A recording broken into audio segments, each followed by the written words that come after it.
for a panel discussion exploring where we are heading the child protection system. Our panel brings a range of perspectives and experiences, and they can introduce themselves shortly. And from advocacy for policy changes and submissions on closing the gap to research and rights-based cultural responses and implementation of place-based support. In this session, we will consider options for Aboriginal approaches in the pursuit of better outcomes for Aboriginal kids and families caught up in the child protection system. So first up, I'd like to invite Kate Davies from the research. She's the Research Director for Law and Justice Foundation.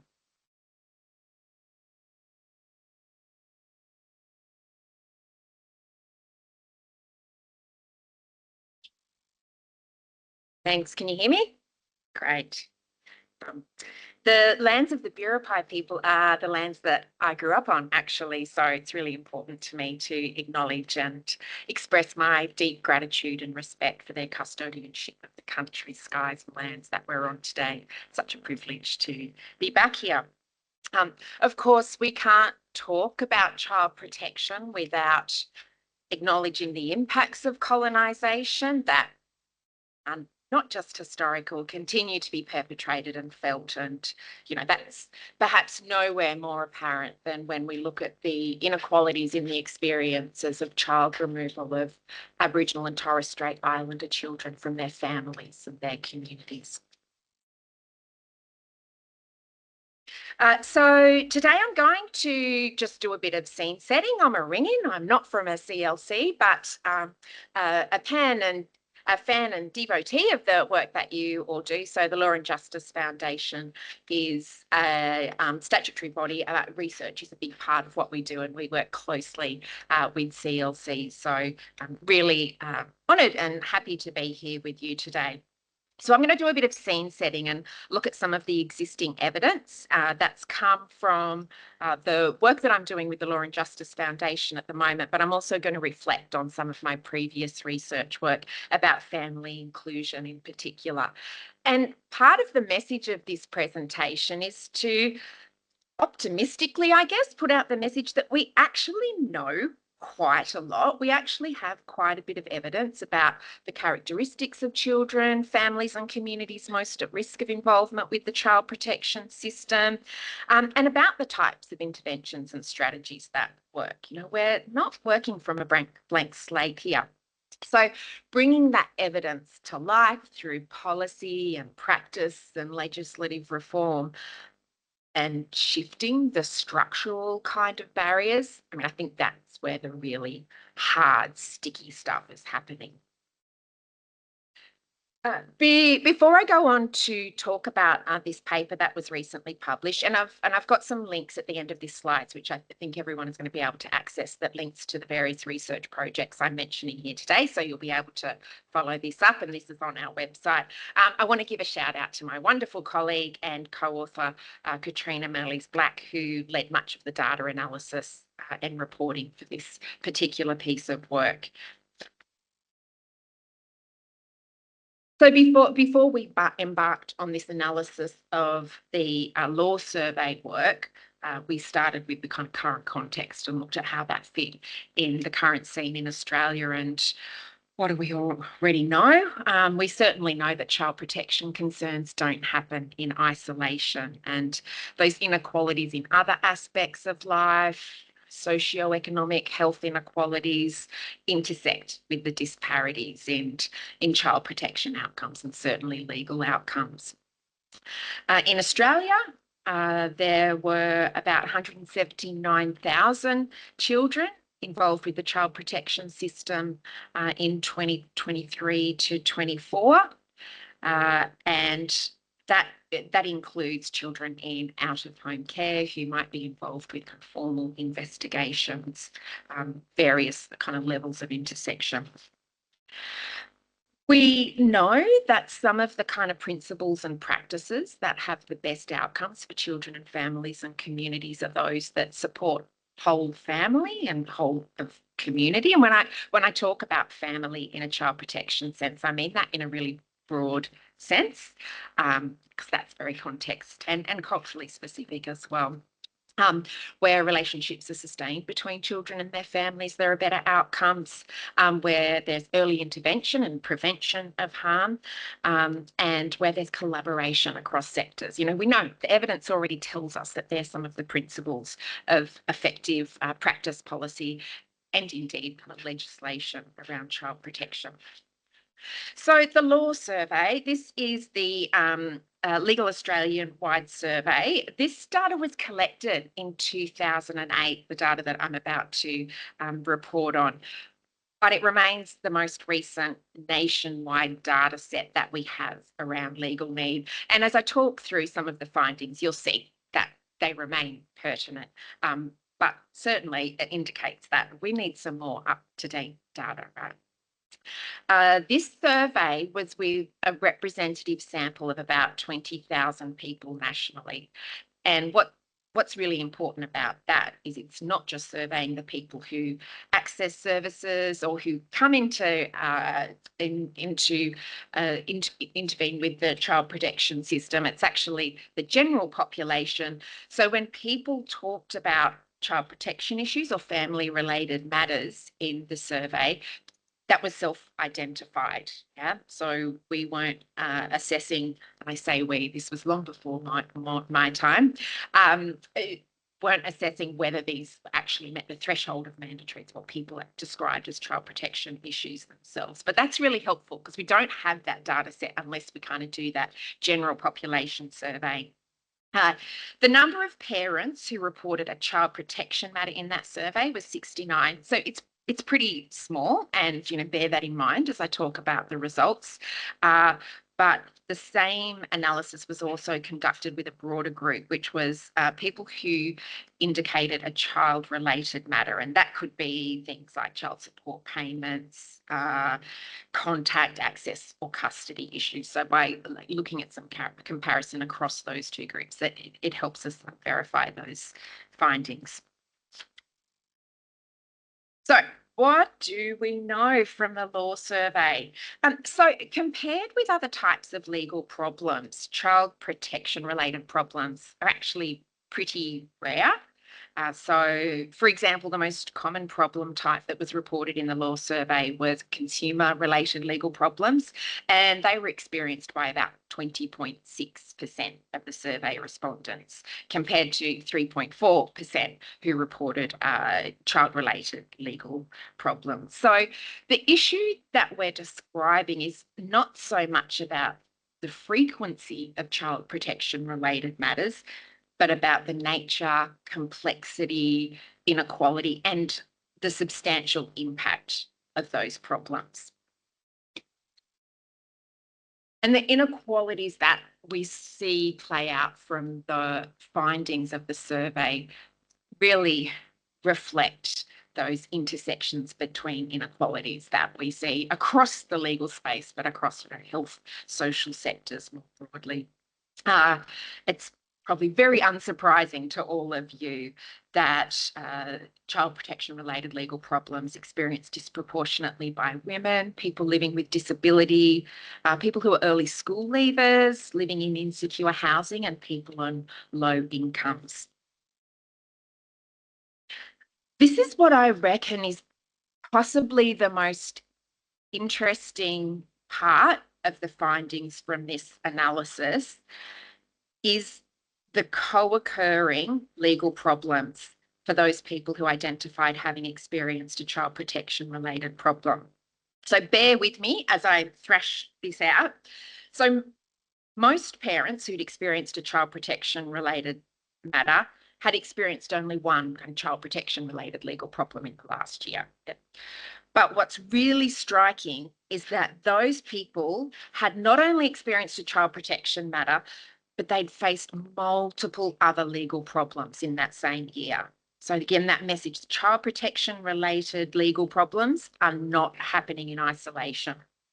So if we look at the overall group of Law Survey respondents, most of the people who said, yes, I've experienced a legal problem in the last year, most of those people had faced one, maybe two legal problems. It was a small group of people who had experienced a high number of legal problems in the past year. Compare that to the group who'd identified child protection related problems. So 9 out of 10 of those had experienced more than 3 legal problems in the last year. Okay. So you think about the layers of complexity and crisis and stress and the complexity of the work that you're doing in supporting those families, giving the co-occurring stuff that's happening for that group. You know, that's people experiencing issues related to housing, crime, rights, health, debt and credit, and statistically, really significantly, a lot of co-occurring issues around family violence and child protection issues. Again, unsurprising, but really important to have this data and evidence to back up the stuff that you're experiencing every day and that families and children are experiencing. And the other really important part of this is the seriousness of the impact of these issues. So the consequences of child protection related legal problems were considered to be particularly severe and significant. So Law Survey respondents rated the impacts of their legal problems on their everyday lives as substantial, slight, no impact. And 8 out of 10 people who had a child protection related legal problem said that the impacts were substantial. That's financially, on mental and physical health, for example. Who are experiencing child protection related problems seeking help, and legal support was a key part of that. And good news for all of you, I think, is that respondents actually reported high levels of satisfaction with that support as well, which was a story across the board in the Law Survey. A note, I guess, with that figure is that child protection related matters co-occur with factors such as low income, for example. So, part of that may be that those are people and families who are more likely to be eligible for legal assistance, for example. But there's an opportunity, right? People are knocking on doors seeking help. So, I think that really speaks to an opportunity for all of us to be doing good, meaningful work in that space. I do just want to touch on another area of work that comes to life outside of the Law and Justice Foundation. And this is research that I did while I was an academic at the University of Newcastle with a team of social work and law researchers around family inclusion. So family inclusion is shown to result in better outcomes for children, especially long term in terms of health and well-being and economic security. And we looked at the ways that family inclusion isn't facilitated in the child protection system, including in legal interactions. So when we did some interviews with lawyers, practitioners, and families themselves, we really saw the complexities of trying to implement evidence-based principles like family inclusion. And lawyers were really insightful about this stuff. They talked about the complexities of supporting families who have multiple issues going on. So we see that layer of complexity playing out in the qualitative kind of data as well. And we see the challenges for trying to embed evidence-based practice into the work that you do.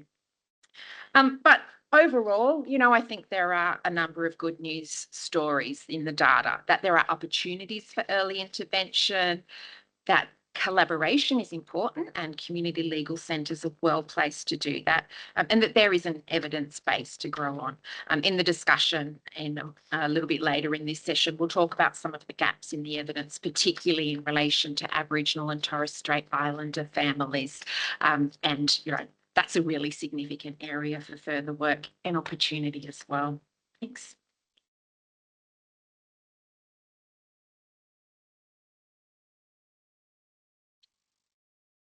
Thank you, Kate. And we'll have time at the end to ask questions as well. So just so thought I'd let you know that. So next up, we've got Jonathan Allspence, who's a principal solicitor at the Justice and Equity Centre, and he's going to talk to you about the work that they're doing on policy work and future focus.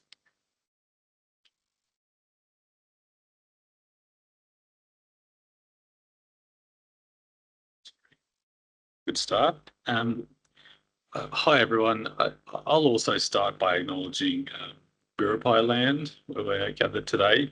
And I'd like to acknowledge Gadigal land also, where I live and work. And I pay my respects to elders past and present and extend that respect to First Nations colleagues in the room today. So yeah, a little bit of a change of tack with my presentation to talk a little bit about partnership in the child protection reform space, and I guess sort of focusing on systems level reform. So part of the work the Justice and Equity Centre does as a community legal centre is around sort of law reform, policy change, strategic litigation interventions. And since 2017, we've been working on child protection system reform in partnership with the Aboriginal Legal Service, ABSEC, the UTS Jumbunna Institute for Education and Research, and Dr. BJ Newton at UNSW. And so I'm going to talk just briefly today about some of the history of that collaboration, partly because I think it's interesting in its own right, but also because I think over the 2 days of the conference, there's been a lot of sort of reflection about partnerships and how CLCs can be using partnerships more effectively to maximise their impact. And then I'll just talk briefly about activities and then some future priorities for reform work. And so our work in this space started back in 2017 when we and the ALS got together to think about legal or policy interventions to try and respond to the increasing numbers of Aboriginal kids and families being pulled into the child protection system. And so in that first year of the project, we were really sort of trying to understand the system better. So we seconded a lawyer to the ALS to work in their care team. We did consultations with their care solicitors at the ALS, and then we sort of consulted more broadly, speaking with SNAKE, ABSEC, Jumbunna, who we weren't working with at that time. And then we did some broader regional consultations with the ALS care teams in the Northern Rivers, Hunter, Central West, and Illawarra regions. So, far from a comprehensive consultation process, more of a sort of limited consultation, I would say. And from there, we sort of developed some priority areas for that sort of legal and policy focus. And so the sort of six priority areas we identified from that consultation in terms of what needed to change about the system currently were, firstly, there needed to be more early support for families. So we really needed to strengthen the obligation on the department to be providing that early support to families prior to removing children. Secondly, there needed to be change to court systems to include new models which address power imbalances and a lack of cultural competency in child protection proceedings. Third, there needed to be better recognition of permanency of culture as integral to the well-being and best interests of Aboriginal children, a piece that was almost completely missing from child protection law and policy. Fourth, there needed to be reforms to adoption and guardianship to ensure that those options reflected the best interests of Aboriginal and Torres Strait Islander children. Fifth, a greater focus on housing as a factor in child protection, and so particularly with a view to improving the consistency between the housing arm of DCJ and the child protection arm of DCJ, who really didn't seem to talk at all to one another. And then finally, there needed to be stronger participation of Aboriginal and Torres Strait Islander people in child protection decision making. So more family and community say in where children should be going, what should be happening, and just strengthening that participation element of the child placement principle. And so in November 2019, our work was overtaken a little bit by the report Professor Megan Davis prepared called the Family as Culture Report, which was a review of over 1,000 case files of Aboriginal and Torres Strait Islander children in care. So Professor Davis made a large number of individual recommendations about those case files, but she also made 126 systemic recommendations to really try and transform that system to make it work better for Aboriginal children and families. So her reforms really focused on the twin pillars of strengthening self-determination and greater accountability to community by the system.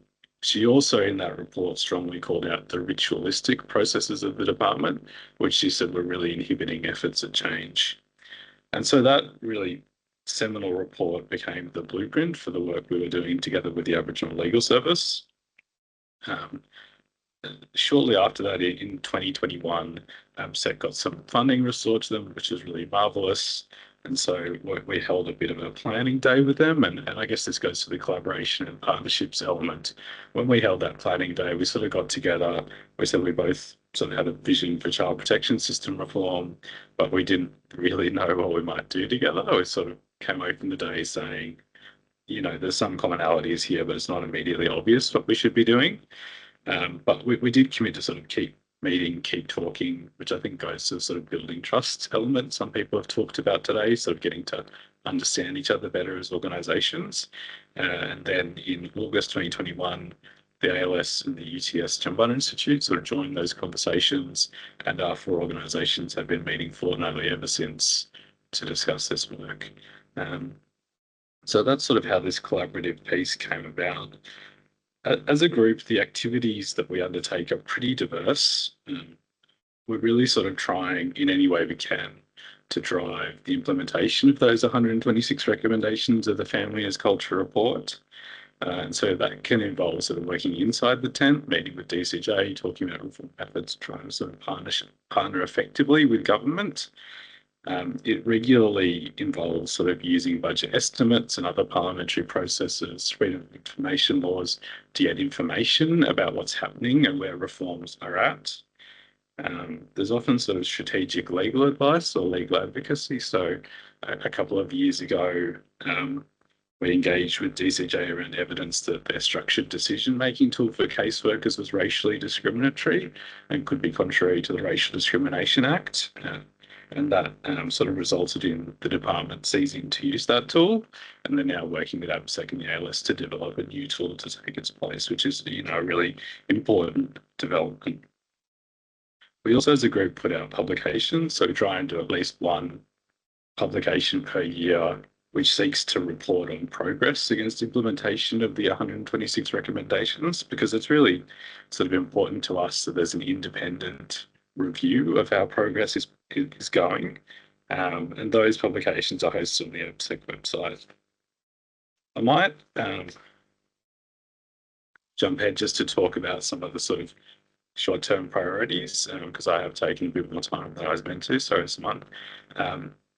So, you know, we continue to sort of meet with government, ABSEC speaks to the community, ALS, you know, hears about what's happening in all of the areas they're working.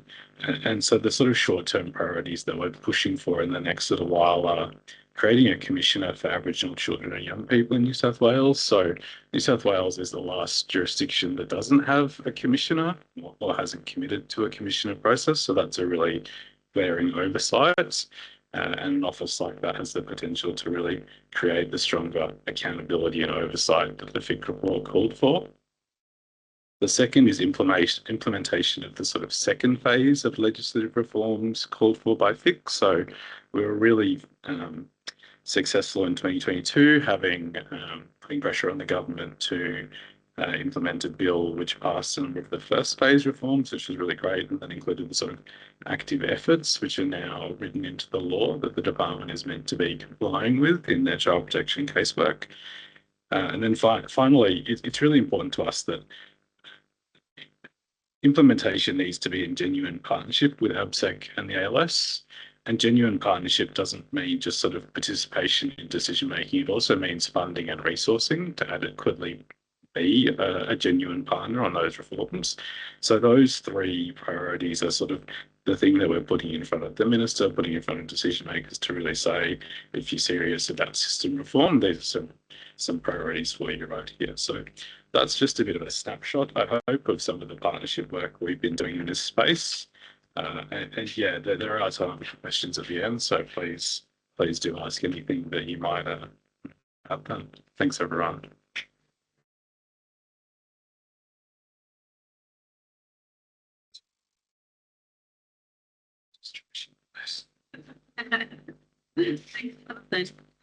Okay, so now I would like to invite up to speak Katie Calso. So Katie Calso is the Executive Director for Family Law for Legal Aid New South Wales, and Katie has been a big supporter of the CLC sector. So please come up, Katie. Thanks, Simone. So as Simone said, I'm the Executive Director of the Family Law Division of Legal Aid New South Wales, but before I got that job, I was a child protection lawyer, and I was a child protection lawyer for about 14 years, and I've been representing children and young people for about 11. And I'm here not necessarily to give you a whole lot of information about the Legal Assistance for Families Partnership Agreement itself, but more to talk about the implementation of it. Because I actually came and spoke to perhaps some of you back in 2022 about this very agreement when it was in its very, very early stages. And this is to provide a little bit of an update as to what we've been up to and where we've gotten to with LAFPA since then. So the key components, though, of the agreement itself, for the purposes of this discussion, are around the fact that what LAFPA does is put into practice an early referral for legal advice back at the first point in contact that families have with child protection. And the other key component of the agreement for the purposes of this discussion is, in combination with that early referral, also the use of early alternate dispute resolution for those families. So in terms of there's only one button to press. I'll try the other one. Okay, got it. All right. So in terms of where LAFPA really came from, it's a very similar place, I think, to what Jonathan was touching upon and the timing of that as well. It was around the Families Culture Report. We obviously read that really carefully, like I imagine all of us in this room did, perhaps multiple times. It not only came from that, but it also came from our own experiences. So as child protection lawyers, as a general rule, we would only see families when they were already at court, that first day of court. And I don't think if you've done 5 matters in the Children's Court or you've done 1,500, you will all have seen the sort of same thing. You pick up these Section 61 applications and you can read a really long, detailed history of all the risk of significant harm reports that have come in for families. And you'd read them and it would go over potentially years. And I would sit there and read them and go, wow, imagine if I could have gotten to that family a year ago at that moment. I wonder if things could have been different. And that's really where this piece of work came from as well. The FIC report kind of gave us a lot to work with as well to kind of really get this project off the ground and to start having some really serious conversations with DCJ and ALS about it as well. Because it's actually based on a really simple premise in theory. If we can get to those families earlier, can we send them down a different path? Can we divert them away from the out-of-home care and child protection system? And very similar to what you said, Kate, about your research, of course, there's a lot to be said for that early work, but also where there's those intersecting legal issues as well. We know that the families that we work with don't present with just a care and protection issue. They present with an issue in relation to domestic violence. So whether it be an ADVO, they'll present with housing issues, they'll present with fines. If we can unpack all of those legal issues, or at least unpack some of them, again, can we change the trajectory for this family? So LAFPA is really about exploring that hypothesis in very simple terms. I've gone the other way. Okay, so just some key milestones. As I said, 2020 was really where the rubber started hitting the road for us in terms of seriously having these conversations. We used the FIC report. We used, I guess, the climate of people being interested in change in the system to start having these conversations with, in particular, DCJ at a really, really high level, but also bringing the ALS into that discussion as well. So that was 2020. It then took us 2 years to actually get the agreement signed. And I should say that all 3 agencies were woefully optimistic, I guess, in terms of how long that would take. We thought we could knock that over in a couple of months. We were wrong about that, and it took us 2 years to get there, to get the agreement even signed. And even once we got there, I think we thought the hard work was actually going to be done, but it was not. Then we had to actually implement it, and that was a huge cultural shift for all 3 agencies, I think it's probably fair to say. as you can see, we had a trial that kicked off in February 2023. So we thought the best way to start with this early referral for legal advice was to trial it in 3 locations around New South Wales. And we picked these 3 locations because all 3 agencies agreed that these were the best locations because we had teams that were fully staffed. That's important, but teams that were really committed to this piece of work and that we thought would be flexible, work through any challenges and really give this the best possible chance of success. So that is where we started. You'll see that in November of 2023, LAF became business as usual. But in between sort of that trial site start and where we got to business as usual in connection with active efforts was a whole lot of implementation activities that we needed to do. So we had individual implementation plans, but we also had a broader plan for all 3 agencies to work to. We had those trial sites. We had developed training packages, both together and also separately. We also attended each other's training sessions, which was really important. So we held those at a really, really high level with really senior people, but also at a local level as well, because we knew that we needed to allow our local people to build those relationships and come up with something that was going to work for them individually, not, this sort of Sydney mentality of just us flying in and telling people how we think things should go and then just bobbing back out. We needed to give people the space on the ground to do that themselves. We also had to do a lot of myth busting. There was a lot of big feelings about involving lawyers in not legal proceedings, but in, casework decisions at an earlier stage. We got some really honest and brutal feedback, which was actually really good for us to hear about how lawyers operate, or at least are perceived to operate. So we got told really clearly that we just make things more difficult. We actually just tell clients not to sign things without actually giving any legal advice. And that often we would just be saying silly things about what our clients wanted. And so we had to do a really big piece around education, really around why lawyers said silly things. What we were doing when we were sort of saying to clients, well, let's actually have a look at what this agreement is rather than just signing it straight away. So that was a big change piece that we had to do with DCJ. We had to talk about what our obligations were as lawyers, what privilege means and what it prevents us from being able to do. So that took a lot of time. But we also did things like having regular meetings with the trial sites to kind of work through issues that were coming up, try and unblock blockages, those types of things. And we just really had to keep at it. And keep at it and keep at it. And what really assisted us was the introduction of the reforms in November 2023 with active efforts. And the way that we have been messaging LAFBA since then is that an early referral for legal advice is an active effort. And that has been where we have really started seeing the referrals increase. I've done it again. And this is a bit of a graph about our referral numbers. So you will see, if you can see, that's where it started. That's when we started the trials. And you can see that over the course of a number of months, we had a handful of referrals, a handful. It only really started to take off, as I said, towards November 2023. And then you can see that things really start picking up once active efforts is really starting to get embedded into casework practice. And you can see them just going absolutely gangbusters there. So between July 2024 and July 2025, we had a 367% increase in referrals. And I should just say that these are not just the referral numbers. These are the actual referrals that we've converted into a service. And the other thing about it is that we have it set up so that where there is a First Nations child or family that is needing assistance, the ALS are the first service to say, yes, we can assist, before we will then step in. It will only be when the ALS have said no, capacity or some other reason, that we will take the matter. As it stands today, we have received over 4,000 referrals. So it's really gone from famine to feast, which is fantastic.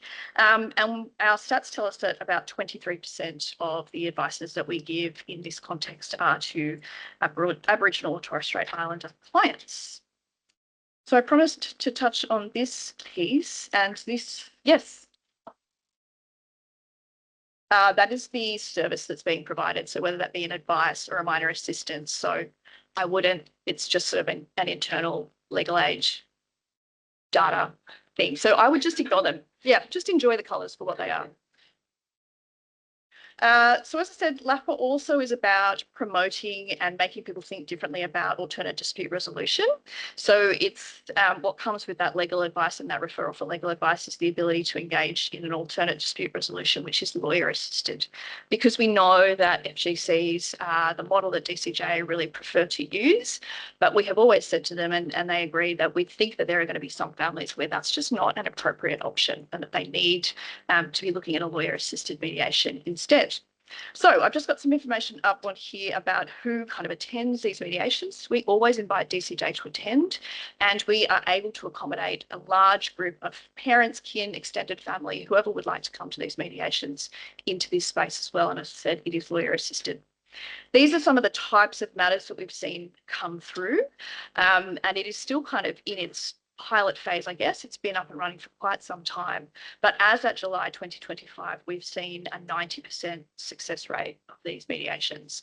And when we say success rate, it's things like care plans by consent, it's family action plans, it's safety plans, or it's family law style arrangements, or it's off to the FCFUA for them to assist instead of entry into the child protection system.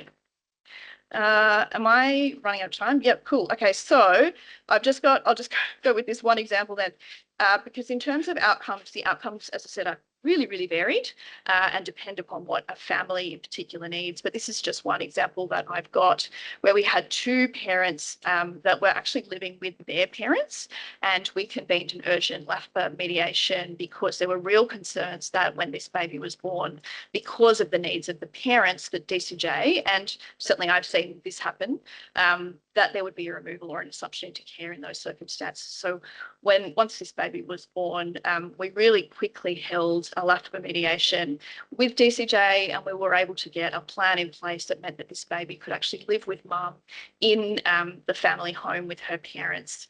And ultimately that case was closed.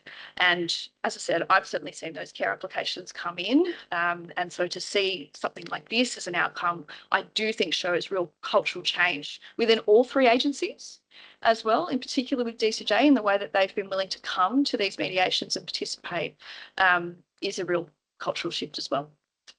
So I'll just skip through those. What's next? So we're going to do a formal evaluation and see what that tells us about the outcomes. We know the raw data is really good, but does it actually play out in terms of outcomes? So we will find that out hopefully in an evaluation that will be conducted by the end of early 2026. We still think there's more that LAFPA can achieve. There are still issues in some locations with low uptake of the actual process itself, but also in terms of timing. Sometimes we get the referral way too late. A referral that comes in a week before a care application is filed is nowhere near as valuable as one coming in at that first point of contact. So there is still work that we want to do to refine our processes and make them better. And if you want to learn more, there's a link to the LAFPA internet page for Legal Aid, which has got the agreement itself and a whole lot of information about LAFPA itself. So that's it from me.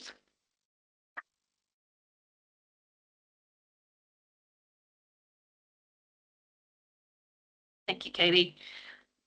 It's good to see that Legal Aid and Aboriginal Legal Services are doing some great work in the early stages, particularly being creative around active efforts. That's great. So on that note, we'll probably go to Bobby Murray. So Bobby Murray is our Aboriginal Engagement and Development Coordinator with CLC New South Wales. And she's going to talk to us today about closing the gap and the submissions that were made earlier this year with a focus on out-of-home care recommendations and issues.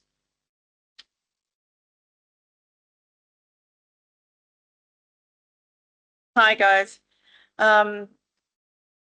Yes, so my name is Bobby Murray. I'm a Barkindji Yampa Malingapa woman, originally from Wilcannia in Far West New South Wales. And it's just so great to be welcomed here on Biripi country, and I acknowledge their elders, both past and present, and their emerging leaders, and particularly for Uncle Bill, who's been welcoming us on this country almost every day. And I extend that acknowledgement to all of my brothers and sisters here in the room as well. So I am talking to you guys here today about a submission that I led with with CLCA, so Community Legal Centres Australia, about a submission to the Senate inquiry into measuring outcomes for First Nations communities. Now, the submission was asked about the measurements for 4 particular recommendations that from the closing the gap targets that were not doing as well as the government thought that they were. So these ones were the ones that were going backwards rather than forwards. So those closing the gap targets were target 12, Aboriginal and Torres Strait Islander children in out-of-home care, target 10, adult incarceration, target 14, rates of suicide, and target 4, which was the development of readiness for kids in going into school.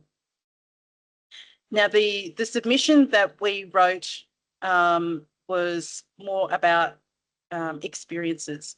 We decided, so the way that we ran it was we invited Aboriginal and Torres Strait Islander staff from CLCs right across the country. And the experiences from those staff were from both personal and client-based are in this document. This is what I'm going to read from today. You will get access to, it's on the Senate committee website, but we'll send you out a link to it as well. And keeping in mind too, I'm not a lawyer, so I'm going to come to you directly as a community worker sort of perspective. And these stories are really personal and really, really raw in our document.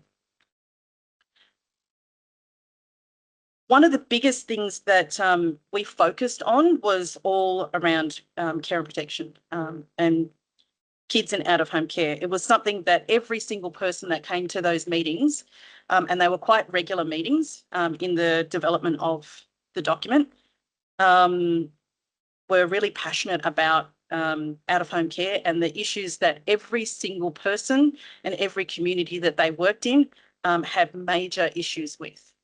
A lot of the things that came up in there were particularly around working with children checks or blue cards for, I think, what they're called in Queensland and some other states. And, access like kinship care and access to be able to have any kind of relationship with kids that are going into out-of-home care. I'm going to read some of the stuff from the document.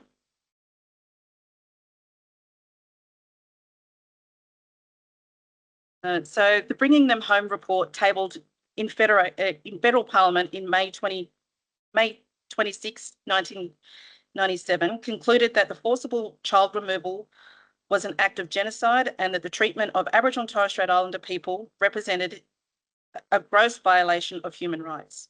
It found that between 1 in 3 and 1 in 10 Indigenous children were forcibly removed from their families and communities in the period from approximately 1910 to 1970. And we say, it hasn't stopped. The report made 83 recommendations to the federal government, including a national apology, reparations and improved services. A February 2025 report by the Healing Foundation, Are You Waiting for Us to Die? The Unfinished Business of Bringing Them Home, finds that almost 30 years on, only 5 of the 85 Bringing Them Home recommendations, or 6%, have been clearly implemented. The report's findings include that overall federal, state and territory government responses to the Bringing Them Home report have been woefully inadequate.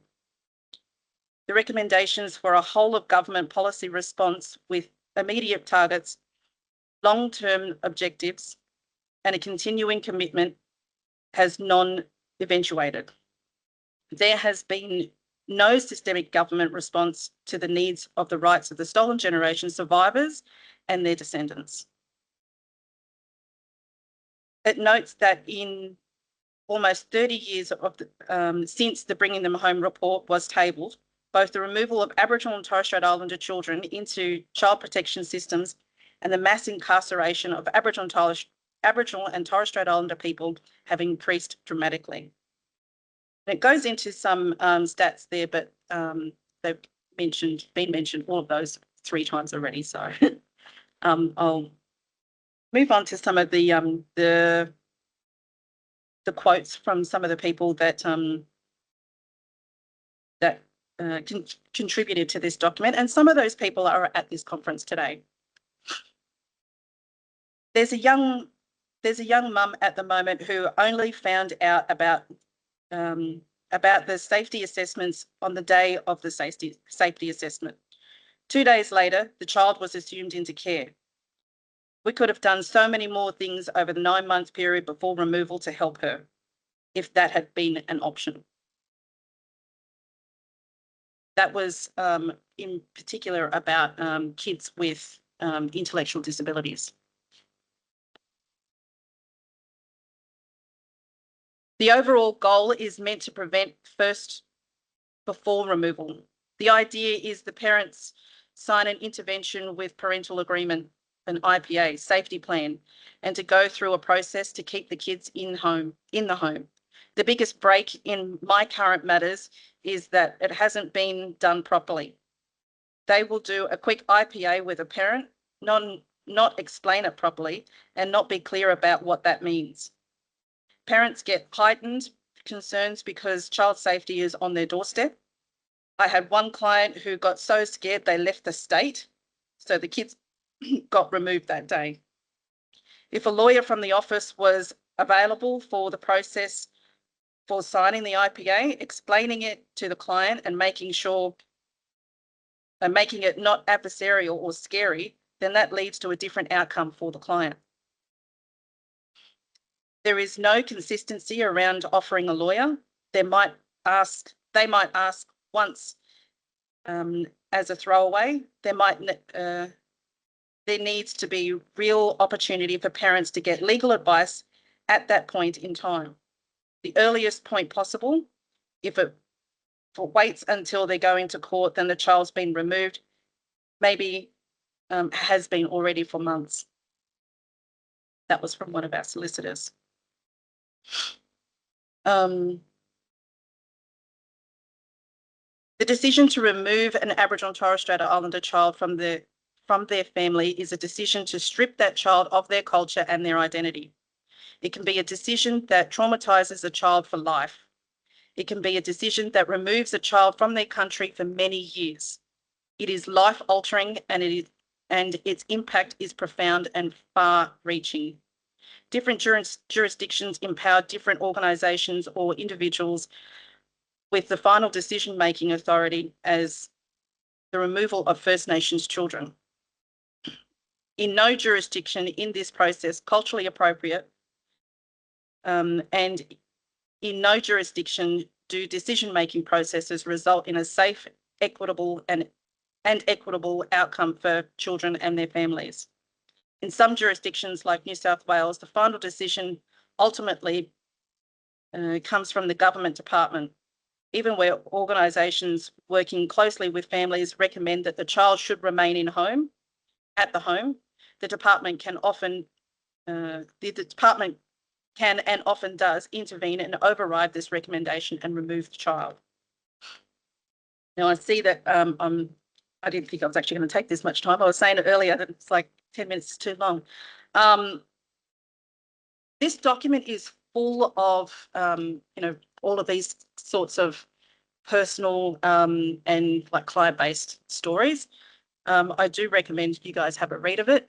Some of you may have seen where I did a TV interview with ABC Live specifically on this document. So we would love to be able to keep that conversation going, because we need to, with the outcomes from this, obviously after the election, nothing happened, there was no report. So we want to make sure that this sort of stays tabled and those conversations keep going. Thank you.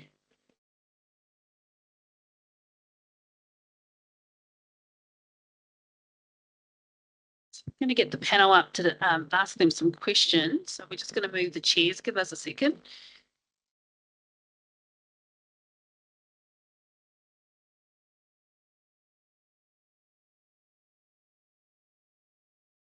Thanks for that, Bobby. That was really good.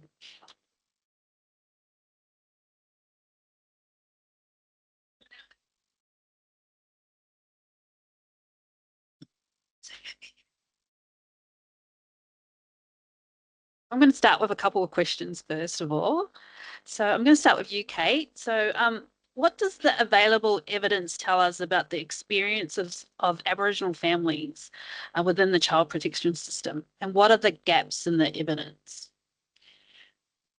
I might take your question and twist it a little bit, but I promise I will get there. I'd like to first acknowledge the strengths of the evidence base around Aboriginal and Torres Strait Islander families and communities, and the amazing research that has been done, because clearly there are gaps, but some of the most amazing researchers in Australia and some of my, the researchers that I kind of fangirl over are Aboriginal researchers doing research in this space. So BJ Newton, who's been mentioned a couple of times, the Jumbunna Research Institute does some really great work. Karen Menzies, Deborah Swan, Muriel Bamblett, amazing researchers who are really helping us understand richly and deeply the experiences of communities.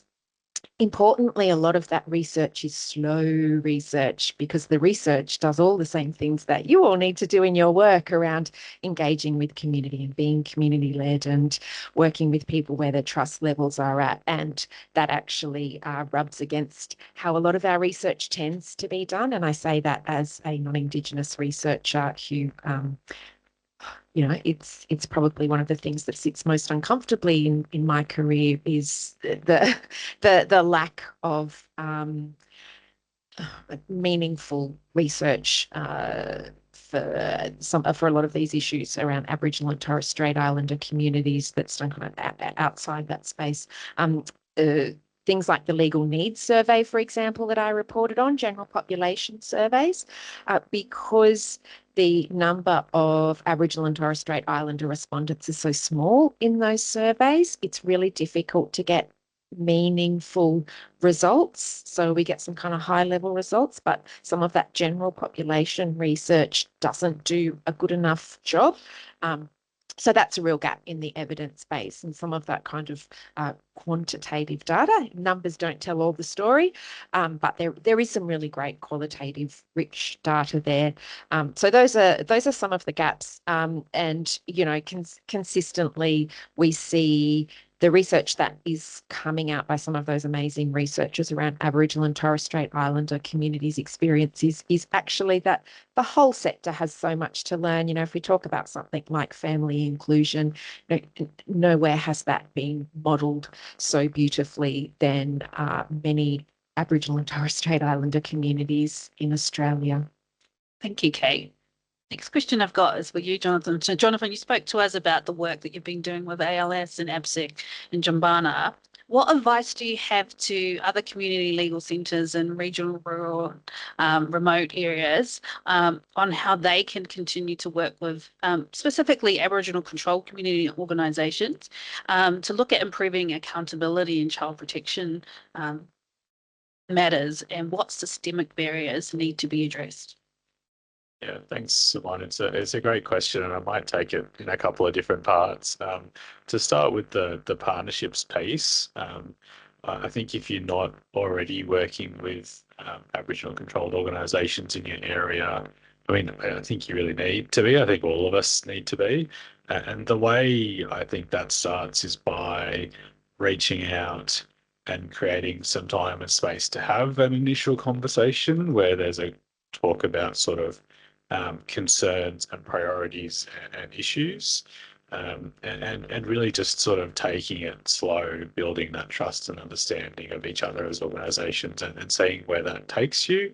Maybe there's not any work that you are able to do in partnership just because of where the organisation's needs and priorities are.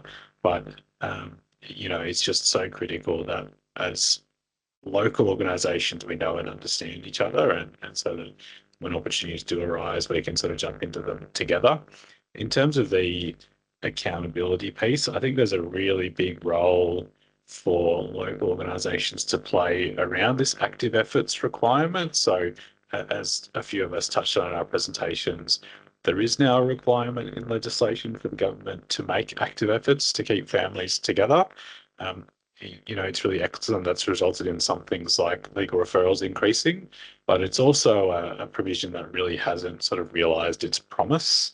And that's partly because, well, it's for a few different reasons, but I think the role that local organisations can play is hold their local departments to account, because you know the services that exist in your area, you know the people that exist, you know who are the people and organisations that are there who can support families and who the department should be engaging with as part of their efforts to keep families together.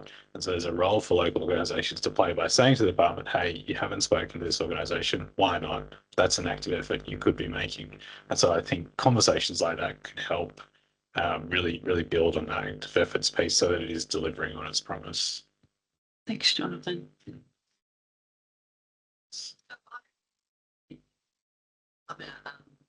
I'm an Aboriginal caseworker and I do cultural support within Bearpie and Dungari country. So I'm a traditional owner and elder within this area. And it's a really difficult place to be. I'm also stolen generation. I also gave evidence at the Royal Commission, the Bringing Them Home report. So, you know, here I am now working for an organisation that removed me at the age of 3. And my role, especially here on the Mid-North Coast, the active efforts are really, what's the word? Sorry. They are lacking, but we are trying. And so that's why here on the Mid-North Coast, we have Aboriginal caseworkers that are now doing those active efforts, contacting, you know, and it's my role to make sure that we contact, you know, Bearpie Aboriginal Land Council, the AMSs, Many Rivers Legal Service, like so many services. And then my role also involves when children are coming under, you know, the spotlight, is to go, no. Have you done this? Have you done that? Have you contacted grandma? Have you done the family finding? So that's my role. I'm actually in a role where I can ask those questions and try and hold DCJ accountable. Yeah, that's really excellent, because I mean, again, that's the sort of local knowledge and understanding that needs to be more present in decision making. So that's absolutely what we need. You're right. Just following on from that, I was going to ask the question as to how much community consultation has been done on the ground by the so-called researchers, or is it just basically stuff that they've read and put the reports together? So if we take this particular area in the communities that was talking about, is there are a number of communities who are very isolated, and I'll take Bellbrook for instance, which is 43 mile west of Kempsey. So is the consultation happening up there? Is the consultation happening at Southwest Rocks, Crescent Heads, and around Purfleet? People on the ground who are affected by the removal of kids, are they being talked to, especially the grandmothers who take on the role of rearing the kids? Yeah, no, it's another great point, and the consultation sort of depends on the area you're talking about. So for active efforts specifically, that was something Professor Davis recommended in the Families Culture Report, and she did do quite extensive consultation. I don't know exactly who she spoke with as part of that, but you're right. We do need to be finding ways to make sure that all of as many communities as possible can be spoken with. My issue would be is that when you talk about the organisations, you're only talking about the Aboriginal people that work within those organisations and not the community in which are affected on the ground by the removal of kids. I think you, Kate, you talked about DCJ's resources. What are those resources that basically help individual people to have custody of their kids? Because I had an incident last year where my son was trying to get access to E3 Girls in Armidale. Families got called to a conference. It was coordinated by somebody who didn't work for it, but the whole entire half a day was talked about what can we do for the mother and nothing for the father. And she was a drug addict, she was an ice addict. And the argument was, we need to assist her to get to rehab. What are we going to do to assist her to get to rehab? There was nothing talked about the responsibilities of the father. Part of my role is to do that. So that's what I do. I go further. I look at all areas, fathers, mothers, grandmothers, aunties, uncles, you name it. I go to the nth degree, but that's also my own personal experience. So I don't want that to happen again. Yeah, so I'm going to fight, and I'm connected to Southwest Rocks, Bellbrook, all of my family. I belong to two of the biggest families in New South Wales. So I have Dungari, Gumbangi, Beer Pie and Ewan. They're my, clan groups. So I can call on. And that's been a lot of my own family finding. So I bring that to my role as well. Yeah. Might just segue to another question that we've got prepared. In terms of Aboriginal children's voices, what is already available to make sure that those voices are heard in the system? Maybe we'll ask Katie. Thanks. So I'm a lawyer, so I bring a legal lens to this, of course. I mean, I think there are plenty of mechanisms that already exist in the legislation. I think you look at the objects and the principles of the Act, and you look at what that prioritizes in terms of the importance of hearing the voices of children and young people. I think it's difficult when you're not in litigation. It's not as clear cut, but I certainly think in the context of litigation, there is always a representative there for a child, and the role of that person is always to make sure that the court is aware of what a child wants. But that's only one part of it, of course. And there'll be some circumstances in which children and young people do not want to have a say, but there are plenty where they do. Certainly, I see the role of child representatives, in particular for older children, as needing to regularly have, firstly, conversations with children and young people about what they want, but also about how they want to participate in the decision making around their lives, whether that be in terms of the casework decisions that are being made, but also the legal decisions that are being made. And I think certainly at Legal Aid, and I'm sure at the ALS as well, we recognise that it's not a one-size-fits-all thing. What works and what is appropriate for one child or one young person is not what the next child or young person needs. And so you really need to be having these conversations with these children and young people about what they want and how that looks for them on a regular basis, and keep providing those opportunities and coming back to them to say, what does it look like for you now? What does it look like for you now? I mean, the things that we do in practice, which I'm sure happen at the ALS as well, is that we make sure that we are putting their views and wishes to the court in things like views and wishes statements. I've assisted children and young people to write letters that contain what they want the judge to know. I've supported children and young people to come to court and speak to the judge directly. I've supported them to have separate meetings with judicial officers as well. So it can look like a lot of really direct participation, and it can also look very different to that as well. So for me, it's about looking at the individual child or young person that you have sitting in front of you and working out and talking to them about what they want and what it's going to look like for them in particular, not just some other child. Just while you've got that there, Katie, how is Legal Aid adapting its services to better support Aboriginal children and families in the care and protection system, particularly ensuring culturally safe legal representation?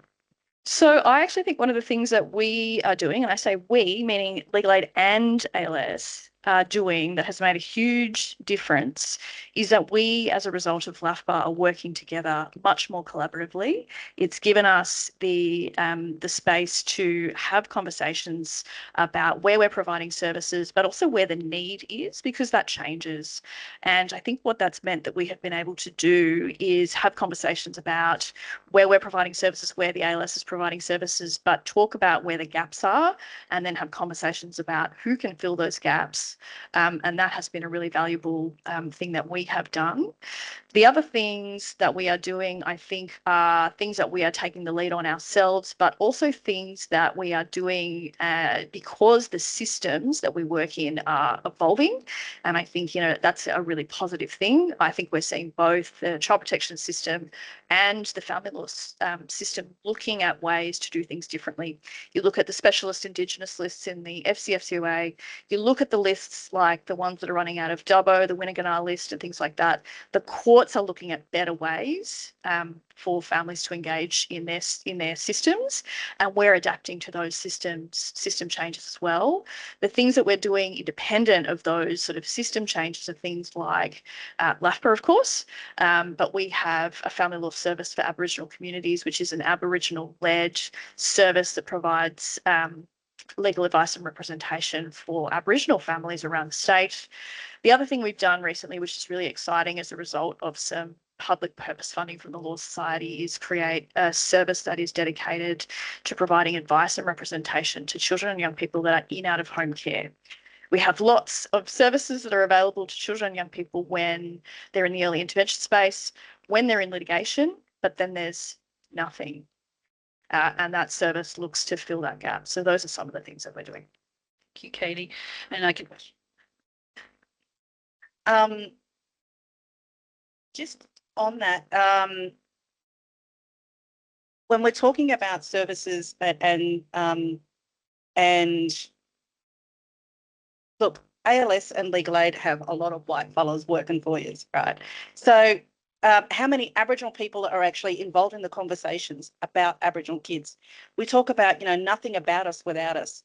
So one of the things that that we spoke about with our inquiry, or the submission, is about employing Aboriginal people to do that work.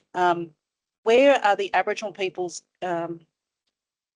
that are from? Who is making the decisions to go to particular organisations?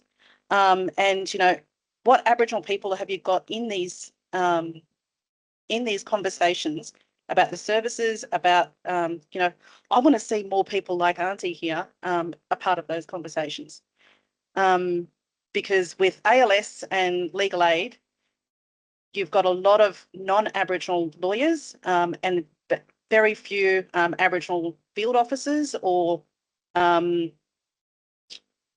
just not enough Aboriginal staff that are being a part of these conversations.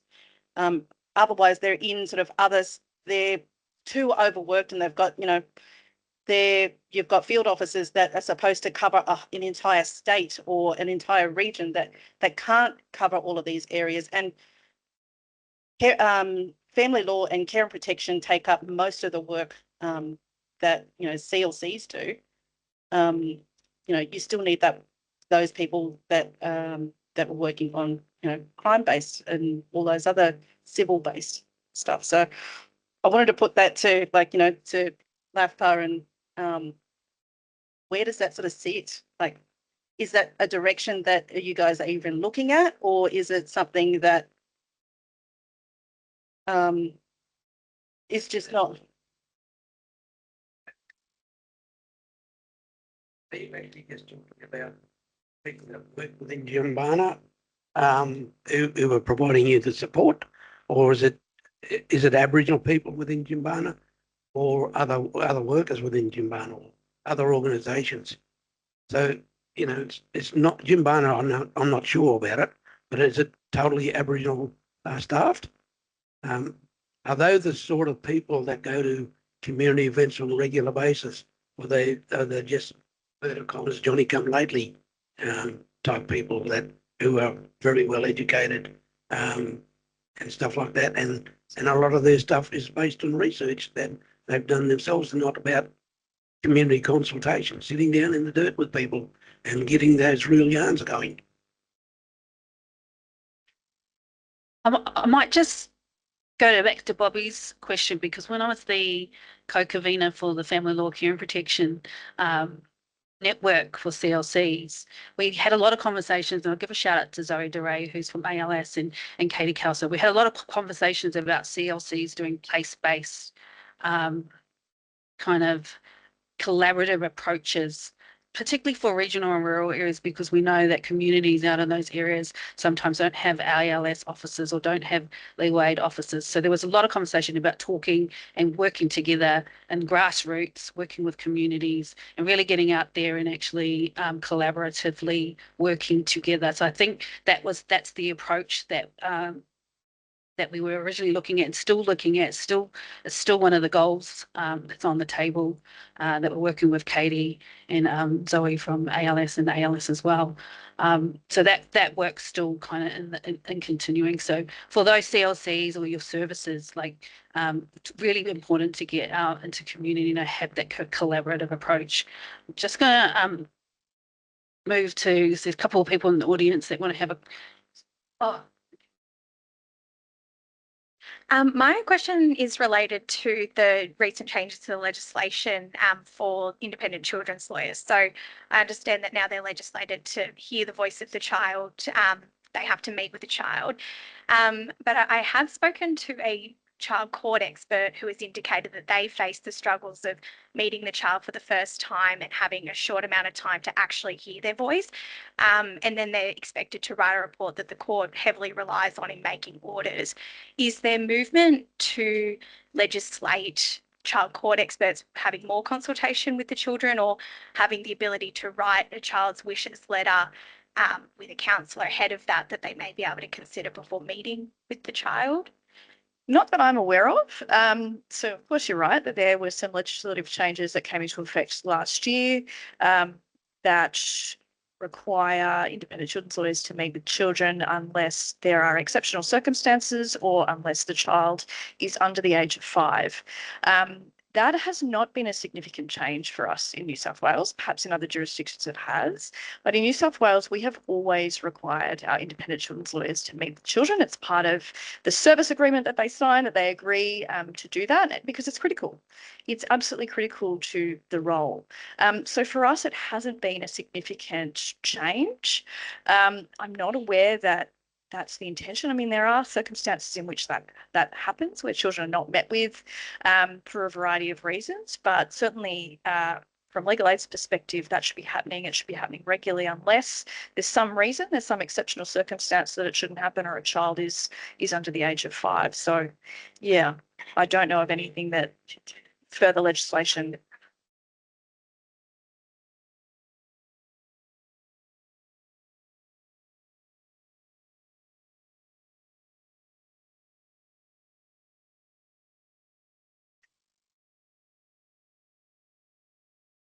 Yeah. Look, I'm not aware of any changes that are intended to be made. I mean, I think that's a reality of the system, as well as the child protection system. We're talking about a point in time assessment over a limited period of time of an observation of maybe a day. That is a limitation of the reports that they're writing. I totally agree. There will be times where there might be a child impact report that is prepared before that, where there's interactions with the child as well, but totally accept that there are limitations as to what can happen in those kind of environments. And certainly I think the court recognises that a report is only one piece of the puzzle. There's a case that talks about there not necessarily being magic in a family report. It's not just that because we have a report that is what is going to happen, but a valid thing to call out.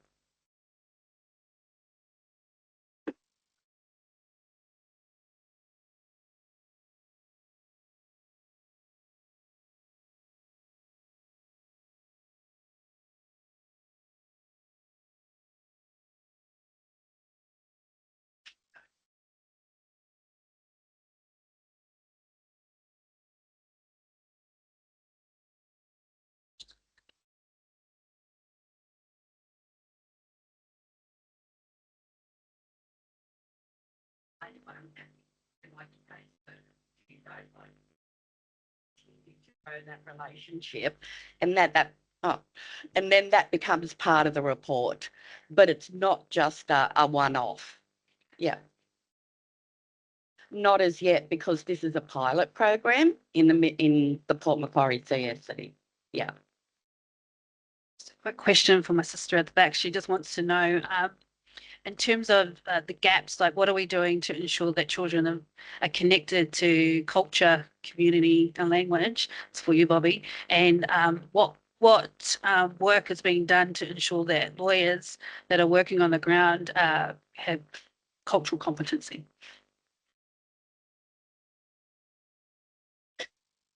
I guess again, as a non-lawyer, I guess one of the things that I think should be done, or that I do see in some areas, not all, is going back to your kin uni principles, or talking about kinship, going back and making sure that when you're going through care and protection and you're looking at the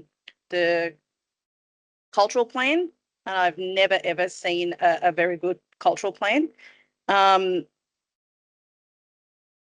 is about going back to making sure that that kid has access to their local language, their family, their land, and everything that that they belong to. Not because you're going to, particularly if you're going to move that child off country, then they still need to be able to connect with the country that they are from. And it's not about putting kids into dance classes from their school and just attending NAIDOC week once a year. That is not a cultural care plan.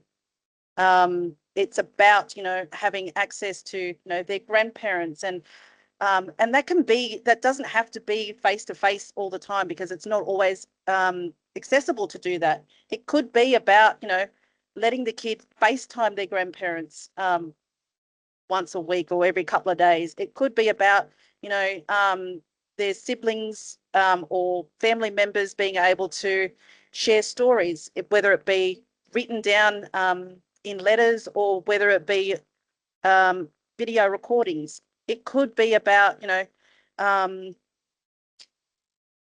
sharing stories about knowledge, cultural knowledge, about all of that stuff that we as Aboriginal people, it takes a village.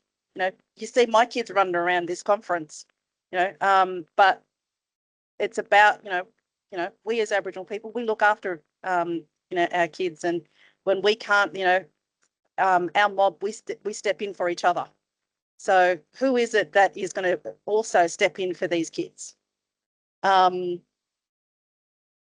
I'd like to be able to see a lot more lawyers actually look closer into the cultural care plan when they're talking about kids in care, because as part of their cultural care plan, not just a part of their parental plan, it's about their culture, because we know that when kids are removed from their culture, they're removed from their identity, and they don't do well.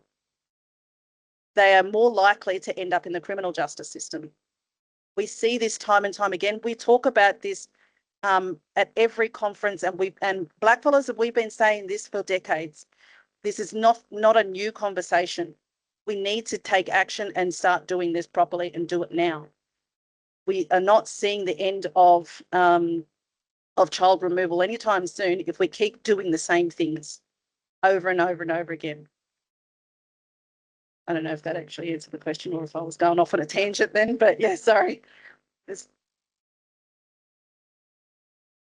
Cultural competency of lawyers. I mean, you got to take, wherever cultural competency is, you got to take it back to country. You got to go back to where the kids are from, and the land that you are actually on today. Like, there's no cultural competency that is generally, you can't get general cultural awareness training. You've got to go back to the country where those kids are from, and go from their family and their country, and where that kid's going to be. working within, one of my challenges has been when I have an Aboriginal mother or father and then a non-Aboriginal mother or father, and the grandparent, the non-Aboriginal grandparent, is actually got the care, and the racism that is within DCJ as to they're a non-Aboriginal family, they're safe. Yeah, that unconscious bias, that is a really hard place for me. Yeah, to go, yeah, yeah.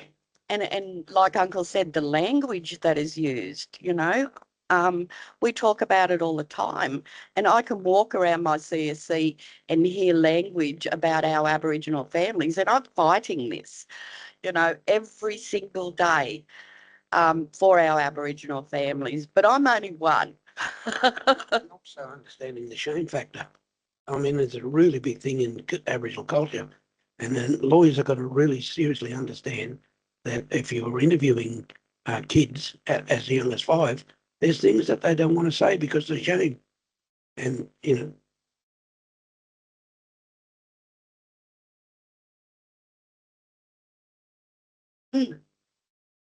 Yeah. Yeah.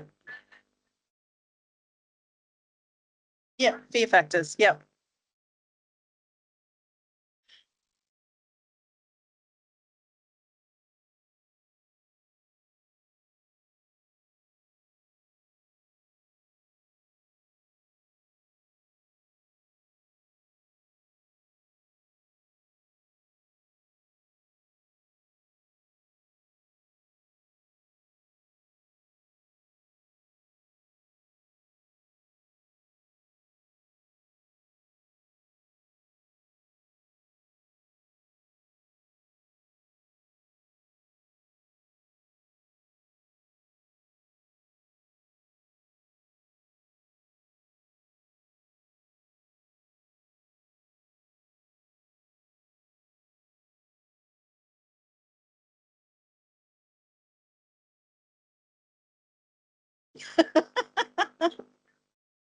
Yeah, and yeah, yeah, yeah.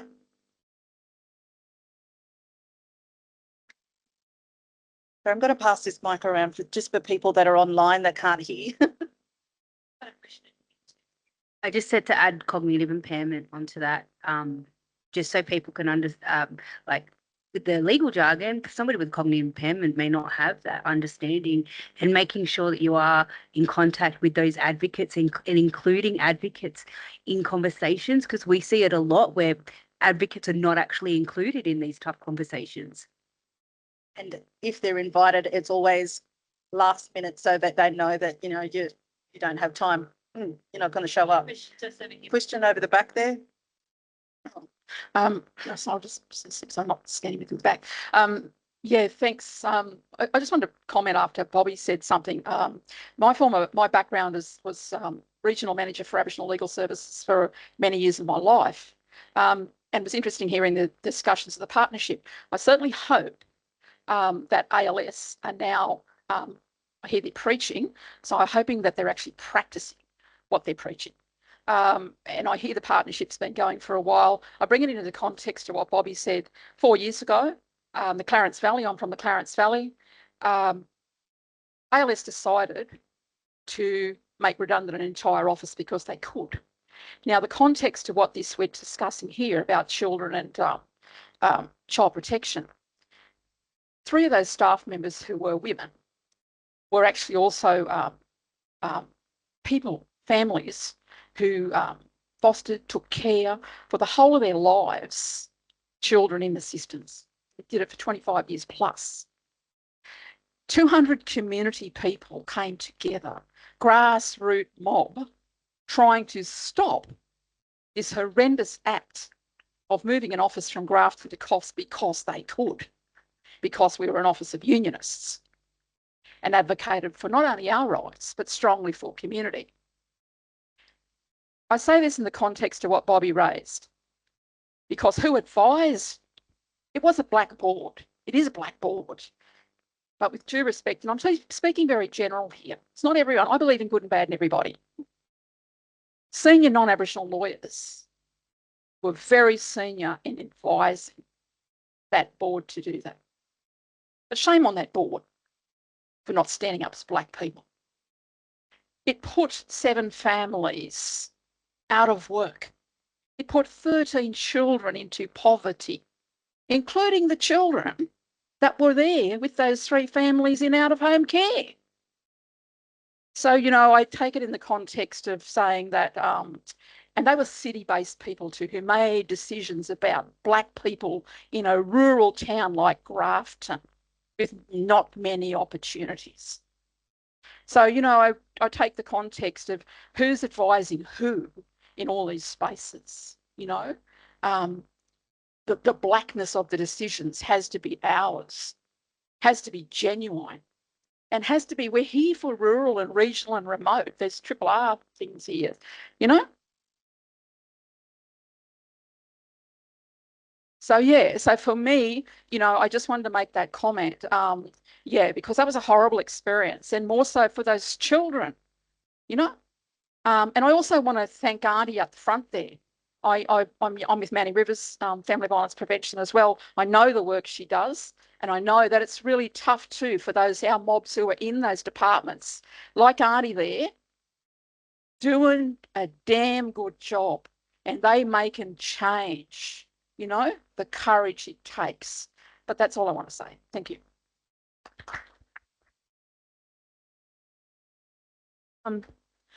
I just wanted to say that I feel a little bit uncomfortable by certain things, and I just want to make it known I'm not personally targeting anyone. I just feel like a lot of these conversations, yeah, I felt a bit uncomfortable, and I just want to address it together, with no personal attacks at all. I felt a little bit uncomfortable that there was a reliance on data from 2008, and I think it doesn't reflect the truth and the severe negative trajectory of First Nations kids in out-of-home care.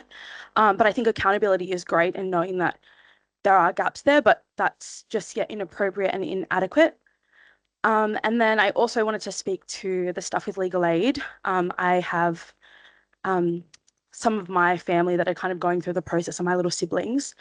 And I guess before I talk about my own personal experiences, I think the case study, I felt a little bit uncomfortable that there was more monitoring and surveillance of the father, as opposed to how can we help him, you know, if he clearly has an issue with alcohol, things like that. I don't think it really, there's a lot of silence and between what the child, how a child, I can't speak for all children, but their experience, and a lot of things, I think maybe a Western lens or a colonial lens, or people that haven't grown up with like alcoholic parents or parents with substance abuses or parents that are incarcerated, people forget that children still have a bond with their parents, and they can't see that, and there's no judgment.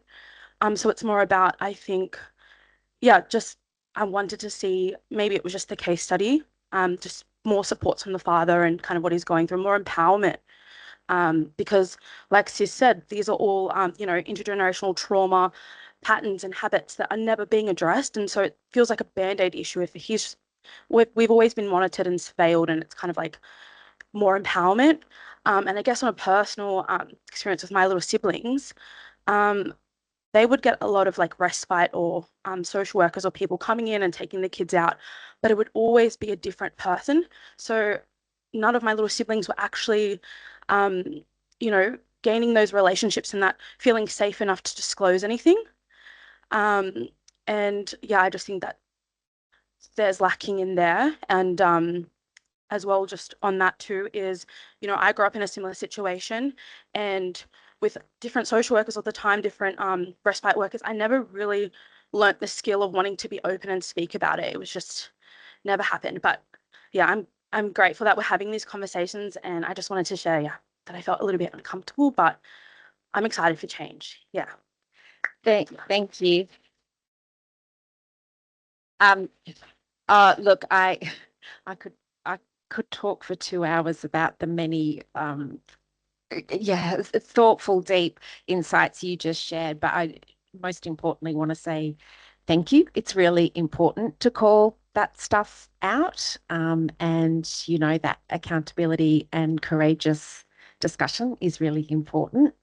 So personally and professionally, thank you. And thank you for the reminder that, you know, we may be attending these spaces because we're professionals or whatever else, but these are personal stories about people.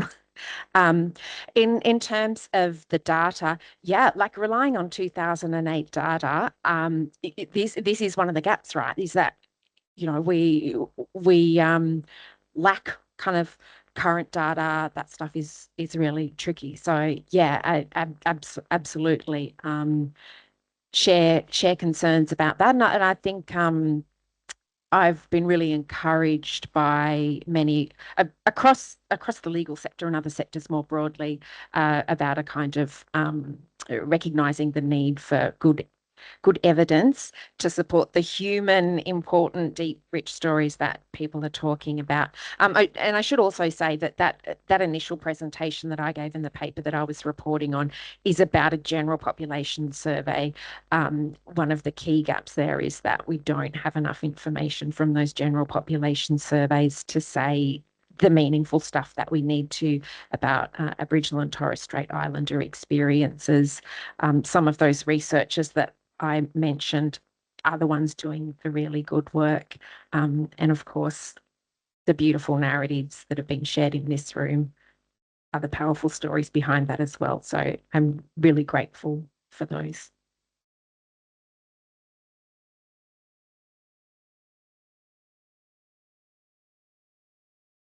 Said about, you know, it doesn't matter what happens, we find our way home. And if I can, in my role, stop what I had to go through to try and find my belonging, my culture, my clan group, and my mob, yeah, I will do that. And it's been a long journey. So you hit it on the head. We're going to come home. We're going to look for our family and we're going to find them. So if I can stop that down here or help, that's what I'll do. Yeah, thank you.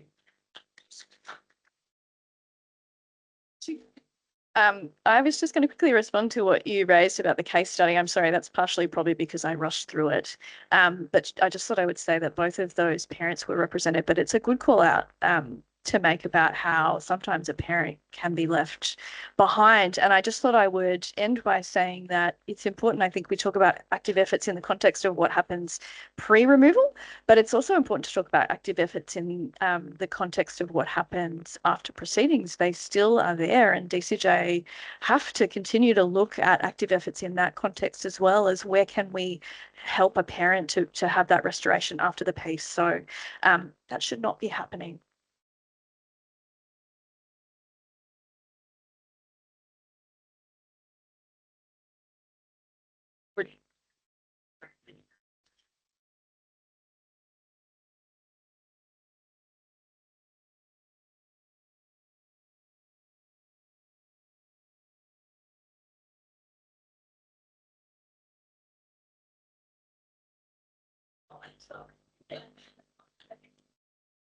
Hi, I'm Darren. Just want to say thanks to Arnie telling her story. Thank you, Bobby, for telling your story. I was in the Gold Coast when there was a big conference up there, and Her Honour Goodchild spoke, and she was talking about the changes within that family. And I took a picture of it. It was the Family Law Act, Section 61F, and they were talking about, you know, like, can I just read a little bit of it out? It says, A, applying this part of the circumstances of an Aboriginal and Torres Strait Islander child, or identifying a person or persons who have exercised or who may exercise parental responsibility for such a child. Highlighted, the court must have regard to any kinship obligation and child rearing practices of the child's Aboriginal and Torres Strait Islander culture.